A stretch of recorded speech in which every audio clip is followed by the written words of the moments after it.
Hello comrades, it's the Finnish Bolshevik. I've been working on my Hungary series. I hope to get back to that soon, but it's taking a long time. I've also been working on some other stuff, but because it usually takes a lot of time and effort, I also want to occasionally make these a little bit simpler videos just so I can upload something consistently. I read an interesting article a while back and I just remembered it. It's about the differences between Nazi and Soviet literature. And it's written by an anti-communist, but I actually thought that it was pretty interesting and not too bad. So I'm basically just going to be commenting on it and giving my understanding of it. So according to bourgeois art critic named Hans Günther, apparently nobody has really seriously studied the artistic or aesthetic differences between Nazi and Soviet art, their artistic style, their artistic techniques, etc. People have only focused on the differences in their political views. And not only that, but of course, anti-communism typically claims that Nazi and Soviet art is practically identical.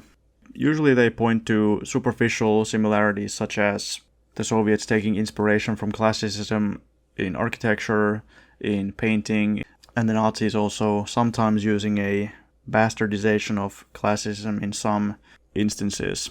But I think this literature example is very interesting. So, in his article, Education and Conversion, The Road to the New Man in the Totalitarian Bildungsroman, I think Bildungsroman in English is coming of age.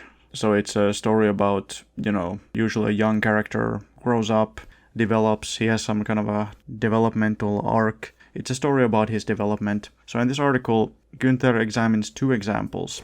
A Nazi novel called Der Hitlerjunge Quecks, or Hitler Youth Quecks, that's his name, by Karl Schenzinger, and a communist, or more accurately socialist realist novel, How the Steel Was Tempered by Nikolai Ostrovsky. They're both from the 1930s. The two authors, of course, have completely different political views, but it doesn't end there. Even the artistic methods used differ starkly. Ostrovsky's work is consistently realistic, believable, giving the impression that the protagonist is just an ordinary man, albeit with certain positive qualities right from the get-go, but not unique qualities by any means. He's an ordinary man who eventually, through prolonged class struggle throughout his life, becomes a really devoted communist, almost a model communist, but importantly, not a perfect communist. A perfect communist really doesn't exist. Ostrovsky's book reflects the proletarian outlook and is based on the lived experience of a worker, because it's mostly based on his own life.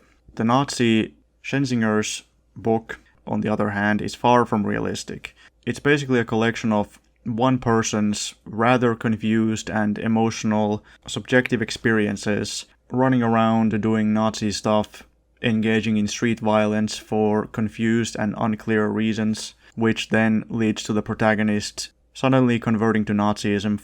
And that book depicts the outlook of the big bourgeoisie and of the wavering petty bourgeoisie, who want to believe that a person can become a hero easily and suddenly. And they also don't have any experience of what it's like to be a revolutionary and struggle, or to be poor.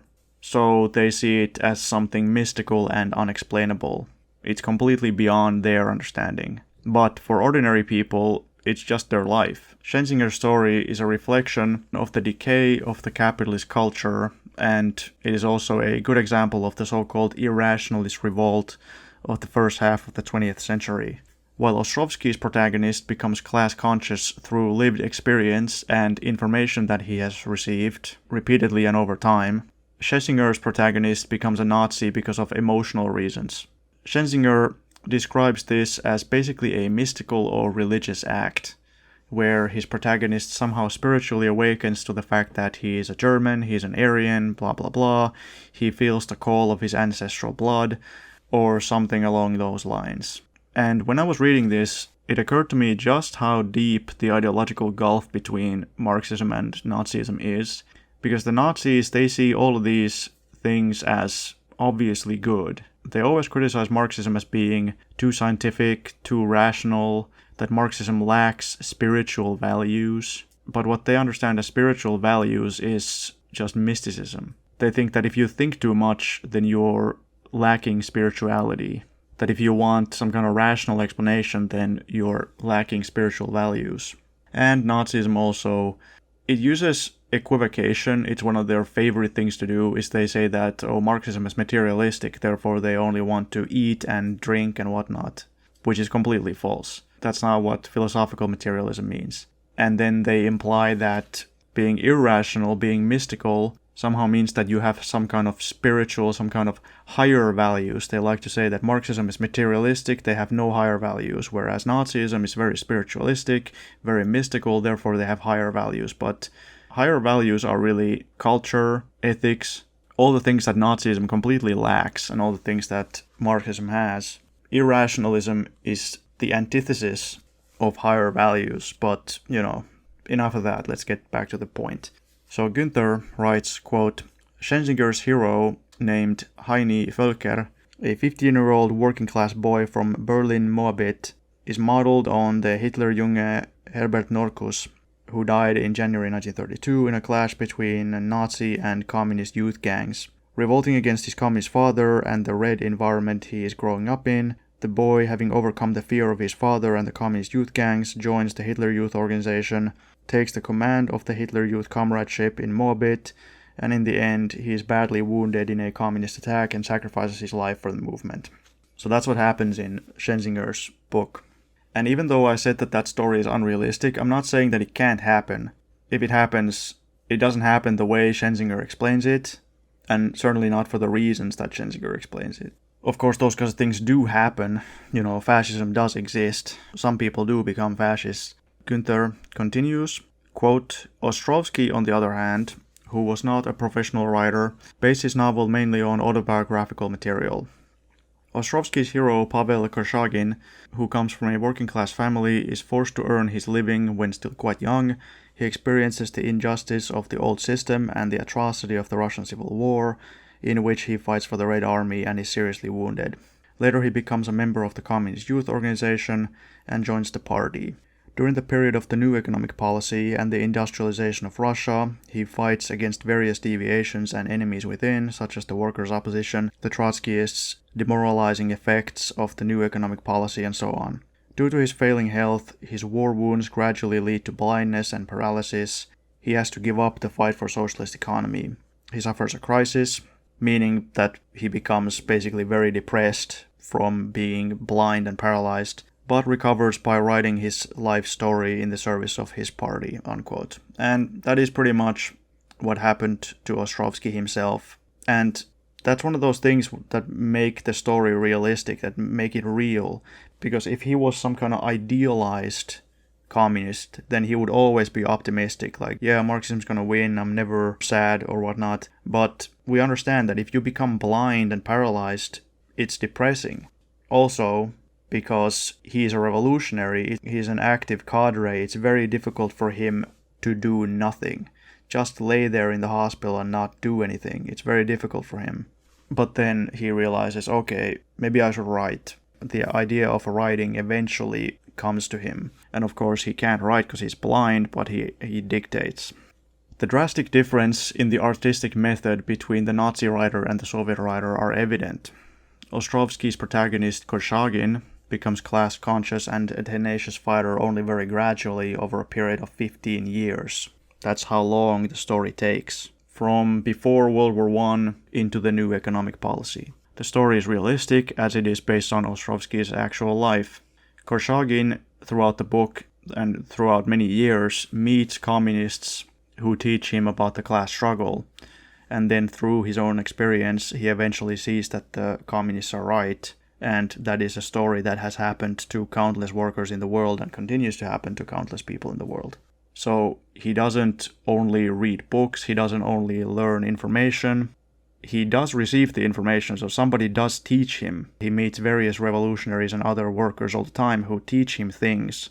He couldn't get the information if other people didn't teach it to him, but he doesn't only receive information, he also verifies it in his own life. There's a big difference between just reading books and also living life and engaging in class struggle.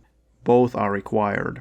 Günther continues, quote, The portrayal of Korchagin's life covers a period of about 15 years, whereas in Hitlerjunge Quecks, all the action takes place during a few months in the summer of 1932. This is not merely a formal difference, since it manifests the utterly different paths of development of the two heroes. Pavel Korchagin goes through a long process of learning and education, which leads from spontaneity to party-mindedness and discipline. Heini Völker, on the other hand, experiences a sudden change, unquote.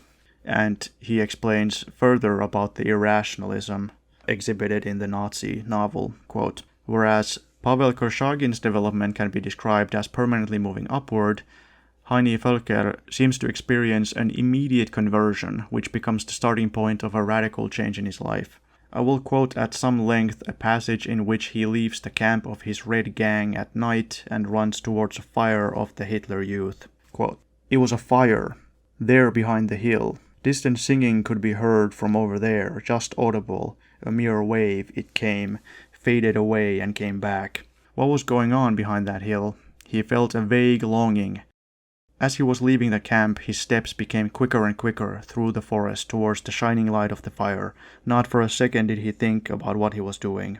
It felt good to be walking through the night towards this light, and so he just walked. He was blinded by a sudden sharp light, quite breathless. He didn't dare move. He stood and watched. Eventually his eyes got used to the light. Around a burning pile of wood there were standing 1,000 boys, or maybe only 100. The circle of young people seemed to reach the end of the world. Deutschland über alles, 1,000 voices rolled over him like a hot wave. I am a German too, he thought, and this awareness came over him in a powerful and completely unexpected way that he had never experienced in his whole life. He wanted to join in the singing, but his voice failed. This was German soil, German wood. These were German boys, and he realized that he was an outsider, alone, helpless, and that he didn't know what to do with this sudden great feeling, unquote. So imagine what a situation. This is how the Nazi author tries to portray it happening. Günther continues, quote, "The irrational ideology of National Socialism transfers the conflict entirely to an emotional sphere. Interference by common sense is specifically rejected." And then he quotes from the book, "There was nothing else he wanted to know. He felt that he wanted to go with these boys," unquote. And Günther continues, "In this and all the other turning points of the novel, important things happen suddenly and unexpectedly, as the sudden sharp light which blinds Heini and the sudden great feeling. The steps he then takes towards the Hitler Youth are based on a spontaneous decision. This contrasts sharply with rationalistic Bolshevik determinism, which influences Pavel Korchagin's development. Korchagin's growth consists of an arduous learning process under the guidance of party mentors and the attainment of awareness and understanding of existing necessities," unquote. This rejection of rationality reflects the decadent nature of fascism as a product of capitalism in deep crisis. You know, capitalism is in its general crisis, economic crisis, but also ideological, cultural. Whatever was progressive in capitalism back in the day when capitalism was still advancing, such as Enlightenment values, rationality, liberty, etc., fascism rejects all of that. Now, that is not to say that socialist realism doesn't use emotion, or that socialist realism doesn't appeal to more emotional notions, such as patriotism. Of course it does, but they are not the main, let alone the only method, and they are not the only substance. Socialist realism doesn't need to rely on emotional appeals to hide the lack of substance behind it the way fascist literature does. Schenzinger is a good example of how fascism doesn't appeal to rationality or truth, but instead tries to mislead people by appealing to prejudices and emotions only. Günther continues, quote, "The different ideological substratum of the two texts determines their structures down to the smallest detail.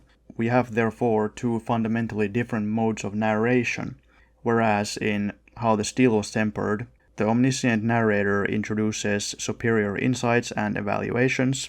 The narration of Hitlerjunge Quecks is largely personalized, that is, it is brought into line with the hero's or another character's point of view. Ostrovsky's narrator knows the laws of history and is therefore able to write sentences like, 'Class warfare raged hard and savagely in the Ukraine,' while in Schenzinger's novel, no objective historical situation can be ascertained. The narration is mainly based on the young hero's point of view and conveys his immediate experiences. internal events are frequently presented by means of indirect interior monologue, unquote.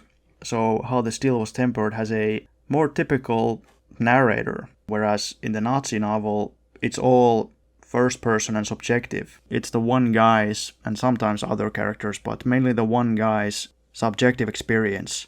And that's because Ostrovsky's story is rational and based on a broad historical context, whereas this Nazi novel it's just one person's emotional experience, and it cannot even be explained as anything else than that. It simply wouldn't work. If you try to explain it rationally or from a third person point of view, you would just say, yeah, the Nazi guy is happy or he's sad or something. You could inform the reader that he is feeling this emotion, but since the whole thing is based on emotionality, the only way to make it work as literature is to explain it from a subjective point of view.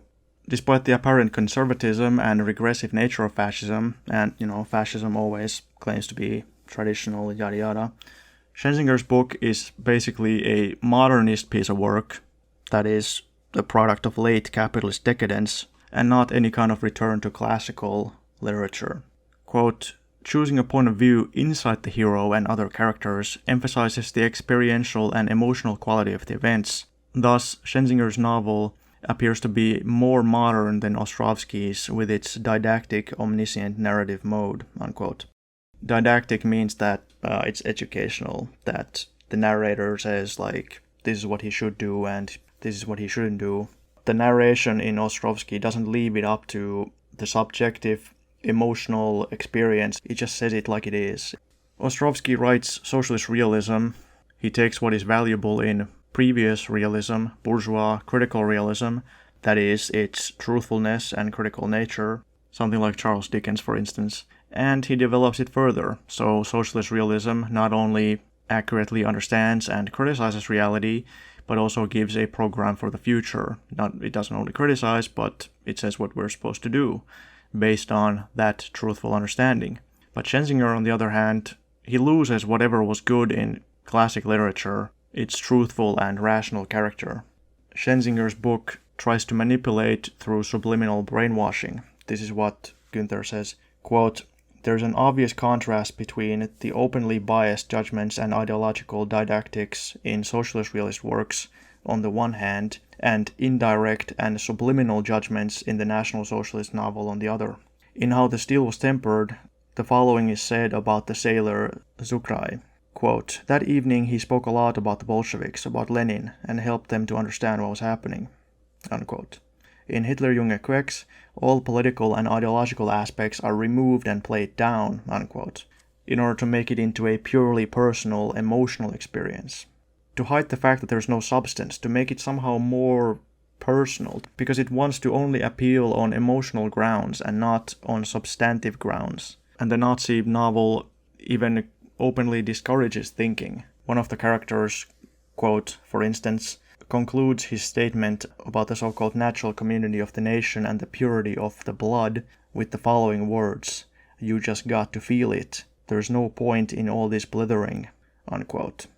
Heine's experience of conversion leads to an interior conflict which is described as a victory of courage and a spontaneous decision rather than an ideological insight, unquote. So this whole thing about you're talking too much, stop thinking, you just have to feel it. That's what I find the most sickening about this whole Nazi ideology. Turn your brain off. And I would imagine that the Nazis probably think that that's good. They would think that, oh yeah, the Marxists are so bad because they just can't stop thinking, they can't stop rationalizing, they can't embrace the higher spiritual values, they're trapped by having to reason things out, they don't want to take a leap of faith or something like. So there is a huge gulf between that kind of thinking and Marxist thinking, or even just basic common sense. Because of course it's more often it's just implicit. The fascists don't necessarily articulate these things so explicitly that, yeah, you should stop thinking and you're too rational or something. Their ideologues might, but the regular rank and file probably doesn't. They just genuinely don't really think all that much. And they just genuinely get somehow scammed into it through emotional appeals or something else. The idea that people should act and not think is part of the fascist cult of action. which is intended to get the masses to waste their revolutionary potential in pointless or even harmful ways, such as trying to get workers to fight against each other. The fascists, they try to get people to engage in drunken vandalism and violence, terrorism, as something fun and supposedly meaningful. Schenzinger's story depicts the psychological hollowness of fascists. They want some kind of meaning in their life, and fascism tries to give them that in the form of an identity movement, to give them a sense of purpose by getting them to identify themselves as Aryan or white or German, etc. And, young men always want something to do. They want some kind of struggle. Maybe not all of them, but a lot of them. They want to test their strength, and that's why getting into fascist stuff might seem fun for some of them. There was recently a story about some guys driving 300 kilometers per hour in the middle of the night on the highway. Why? Well, they want something to do. They want some kind of action. Now, if there's a revolution going on, then some of those people would get into the revolution and they would become more disciplined and more conscious people who would have a better understanding of what they're supposed to do. But if they don't have anything constructive to do, then they'll just do something that's not constructive, such as fascism. And this cult of action also reflects the selfish and egocentric nature of the bourgeoisie, because they engage in politics to fill some kind of personal psychological void. But it also reflects the alienation of the masses, the fact that they want to do something and there's nothing constructive to do because of the way the capitalist system is. It doesn't give people any kind of good avenues. But by uniting in class struggle, the workers can develop real solidarity, and by studying Marxism they can start to understand the world, and this way the workers, like Korchagin in Ostrovsky's story, can actually find their true purpose in life. Another revolting feature of the Nazi novel is the reliance on fetishistic symbols, that is, symbols which hide reality. Fetishism means that it appears to have some kind of special power, some kind of magical power, even though it doesn't really. So instead of giving people reality and a truthful explanation of the world, fascism just wants to give them some symbol. So the fascists use racial identity as one of such symbols. Instead of understanding class realities, class struggle, their real place in the world, a fascist instead just has his Aryan identity label. The capitalists will keep exploiting him. The imperialists will keep ruining society, they keep using him as a brainless tool against other workers, but the fascist, he's satisfied because he has his label of Aryan. The fascists teach the workers that the capitalists and the workers are all on the same team because they're all white or Aryan or German or Finnish or whatever.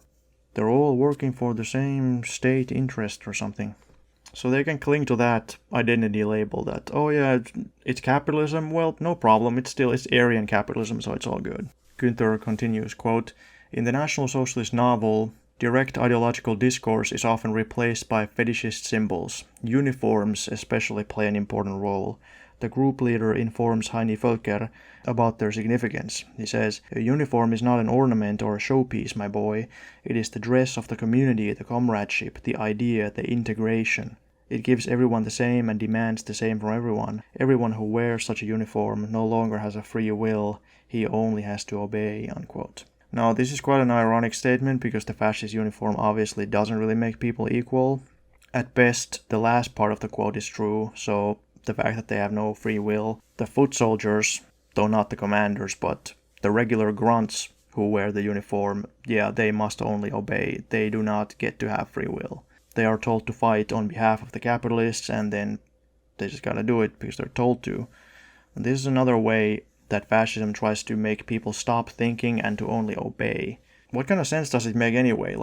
The Führer is supposed to have limitless free will, but that's it. It's, he gets to do it. The other people don't. I guess that's how it works. I guess he is just inherently supposed to be so special. But this kind of thing, it also gives the fascists psychological comfort because they don't understand the world and they see it as confusing and thus either annoying or scary. It's a well-known psychological phenomena that people don't really inherently like responsibilities. Oftentimes, people crumble when they have too much responsibility. Responsibility is something that people learn through practice only. People usually take more responsibilities in life when the situation requires it, and also when they grow up. So When you get a job, that's a responsibility. You get your own home, that's a responsibility. If you get a family, that's a responsibility. Organizing or whatever, people give you things to do. But many people in modern capitalism have difficulties with this. They can't handle going to school, they can't handle going to work, they can't handle managing anything, because they're so alienated. The society has so marginalized them. Or they're just completely lost, they don't know what to think, they don't know what to do, everything is so confusing. So they would rather have someone just tell them what to do. And this is why hopeless and hapless young men, it's a cliche at this point, say like, these lost young men, they just gravitate towards these charlatan right-wing gurus like Jordan Peterson.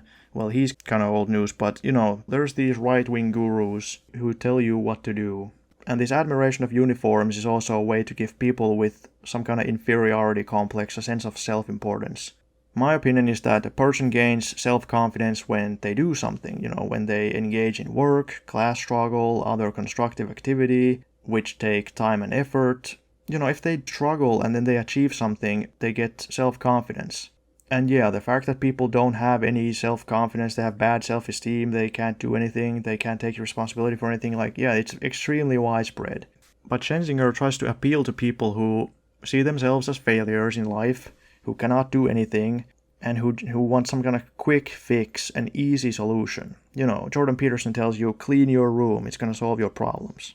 Just do what Jordan Peterson says. Give Wes Watson a bunch of money, he's going to tell you what to do. It sounds stupid, but some people do that.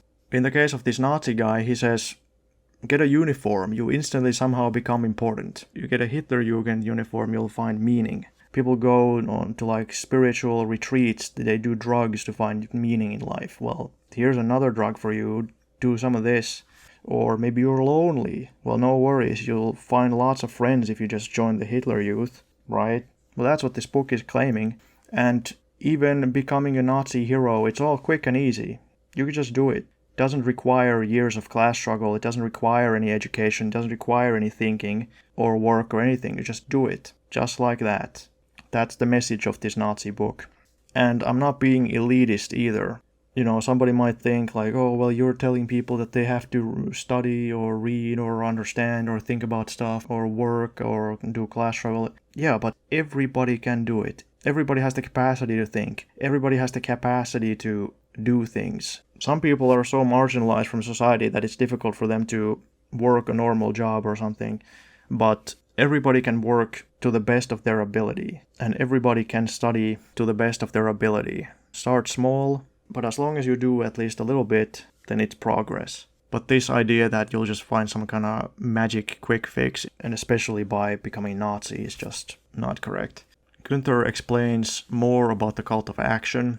The fascists march and do other activities just so that they feel like they're doing something, to give themselves a sense of purpose, to drown their sorrows caused by capitalism. And of course, it's because fascism has never carried out a revolution. Sometimes the capitalists carry out a coup so that the capitalists want to turn their system from a capitalist democracy into a capitalist fascist dictatorship, but that's just a change in the method of how the capitalists rule the society, but it's not a revolution. It's not like somebody overthrows capitalism. That's why whether the fascists come to power or not doesn't depend on them. If they tried to do it, they couldn't. They could never do it. But if the capitalists themselves decide, okay, let's change into fascism, then they carry out some kind of charade of a supposed revolution, like they did with Mussolini and Hitler, for instance. Günther says, quote, the essential function of marching in Heini Völker's opinion is revealed much later. So the novel says, no longer did he feel lonely. He heard the marching steps of the columns and stormtroops, commands being shouted, singing.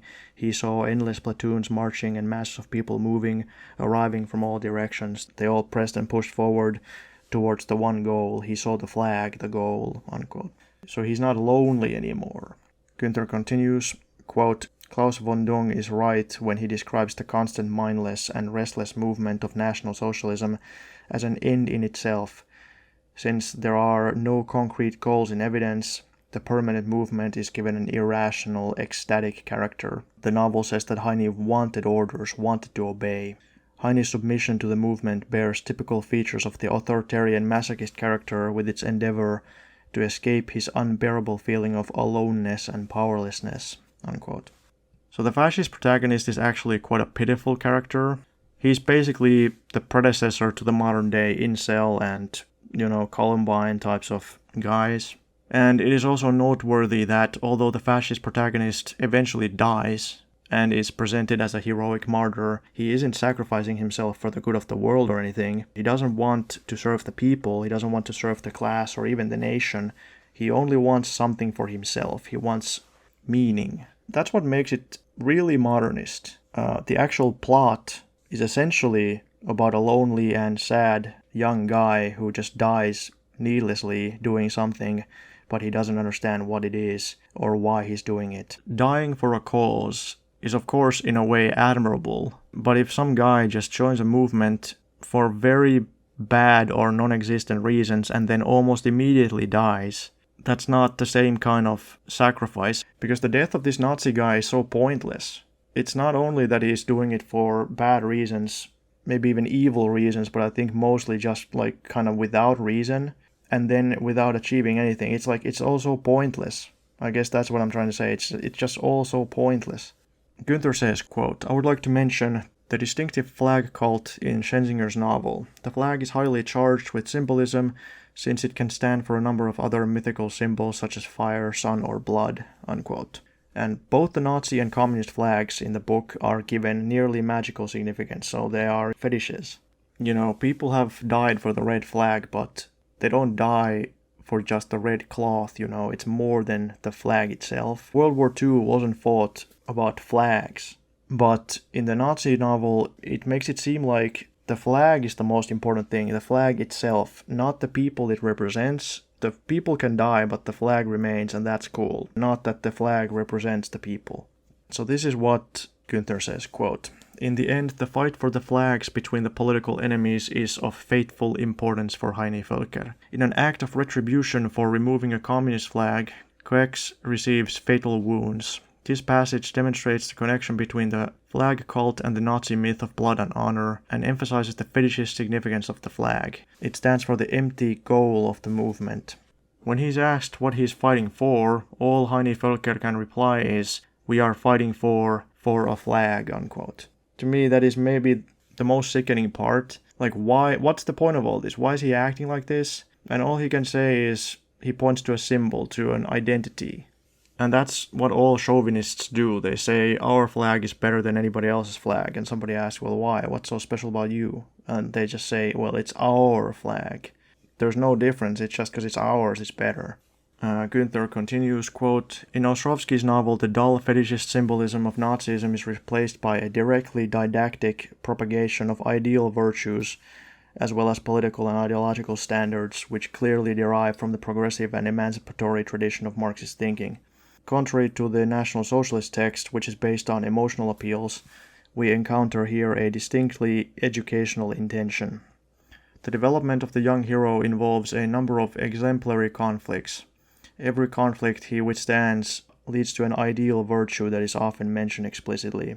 So yeah, stuff happens to him, and they emphasize specific features of his character, whether it be party discipline, class consciousness, or class-mindedness, whatnot. Although, like I said, the book is based on real events, but of course it is fictionalized. Günther continues, corresponding to Schenzinger's text, the socialist realist novel of education presupposes basic positive qualities for the positive hero. On this matter, Pavel Korshagin's characteristic features are his proletarian background, his class instinct, hatred for all rich people, as well as his immense determination, his adventurousness, his sense of justice, and so forth. In hard lessons, Pavel learns to overcome his shortcomings, such as his inclination to anarchic behavior and quote-unquote left exaggerations, unquote. That's all true, but again, I want to emphasize that, there's nothing all that unusual about his qualities, like his proletarian background. There's lots of people with proletarian background. He doesn't like rich people. There's a lot of people who don't like rich people. He's kind of adventurous. He has a basic sense of justice. He sees that somebody's being bullied. He tries to defend them. That's very normal. I think probably most people would do that. Although the fact that he has a sense of justice and he's also kind of brave and physically strong, well, to an extent, that helps. But it's not a crazy, idealized combination of characteristics. It's entirely feasible that somebody could write a similar story where the characteristics were a little different. Let's say that he has a basic sense of justice, but he's kind of physically weak, or he's kind of cowardly, or he's selfish or something, and then he overcomes it. It's entirely possible. Countless people have done it. How people will turn into great revolutionaries varies greatly. However, Günther claims that both the novels share the similarity that they advocate discipline. This is actually a misrepresentation, because fascism advocates a discipline of sorts. It advocates a brainless obedience, while Marxism advocates more conscious discipline. Marxism relies on persuading the workers to act unitedly, and even in the Communist Party, where strict discipline is demanded, there's still room for debate.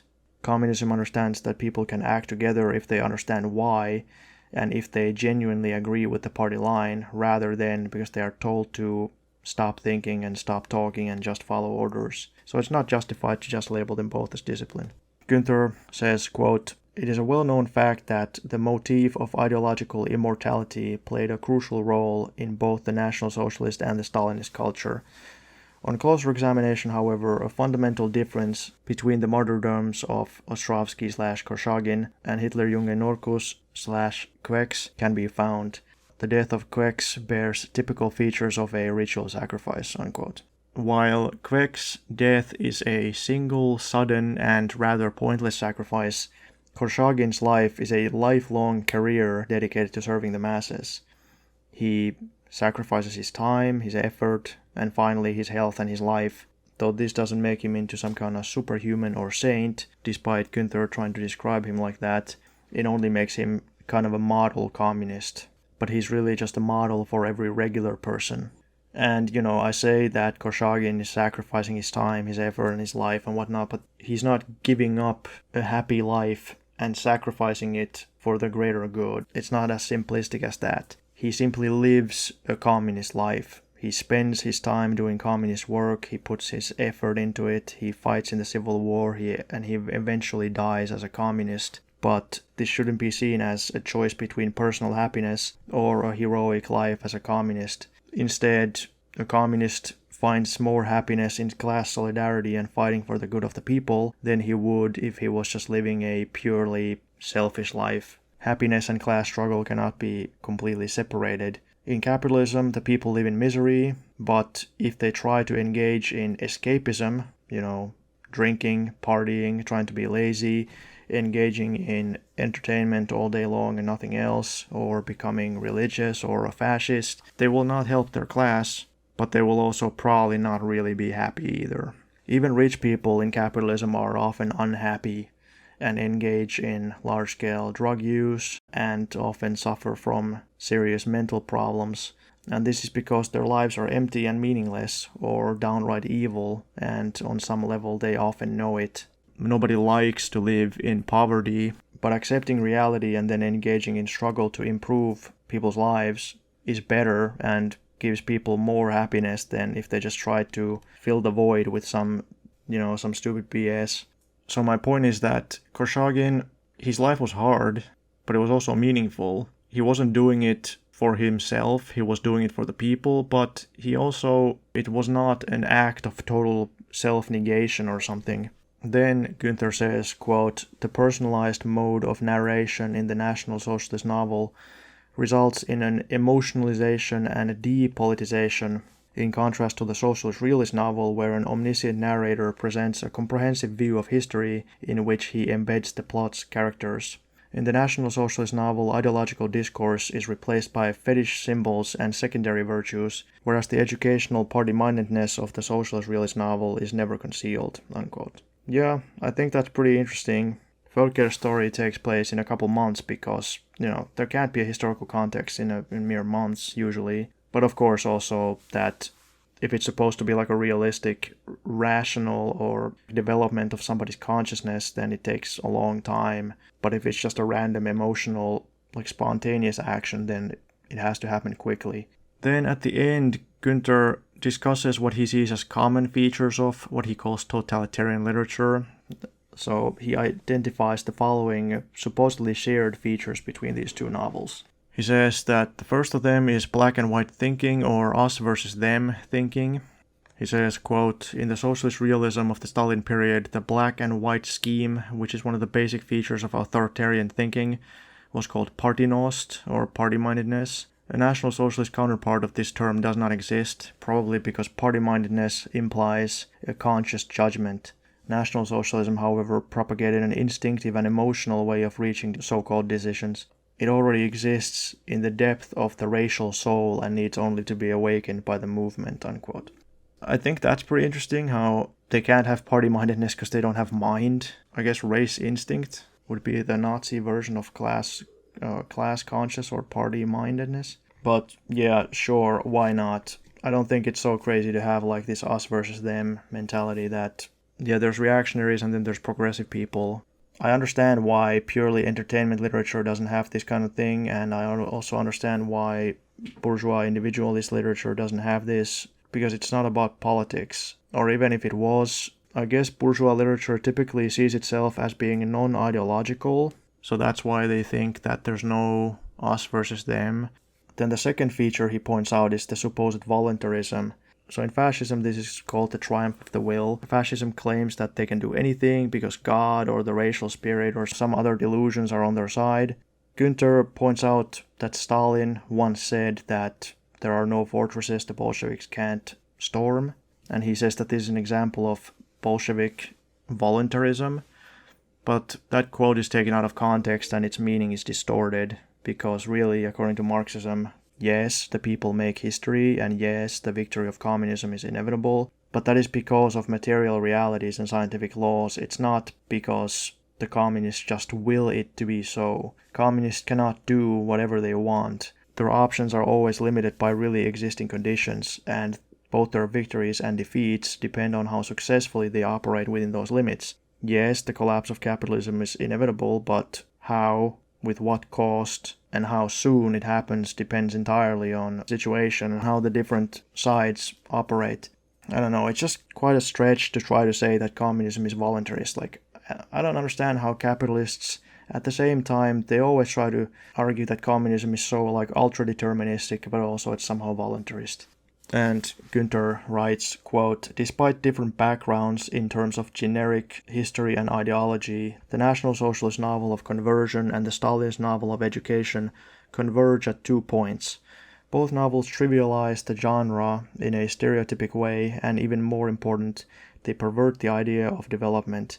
Basically, they are novels of instrumentalization which use existing literary forms while reversing the idea of individual growth," unquote. And I think that the above is basically a bourgeois individualist criticism. Günther claims that the story is like instrumentalized, that he doesn't develop naturally, but it's just invented as a way of presenting propaganda. Given the kind of person he was and given the things that happened, it makes perfect sense that he would develop that way. And the story is based on Ostrovsky's own life, so it's clearly not just invented for instrumental purposes.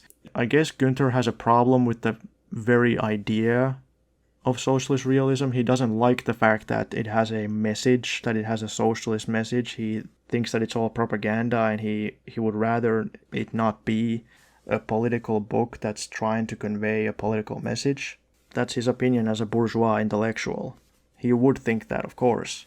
But just like bourgeois wants there to be art for art's sake, and they don't like things to have a leftist political message, they want things to only have a capitalist message, and even then it should be hidden, and they want to claim that it's not ideological, that there actually is no message.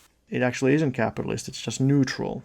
They've accepted the capitalist bias so deeply that they don't even realize that it exists, basically.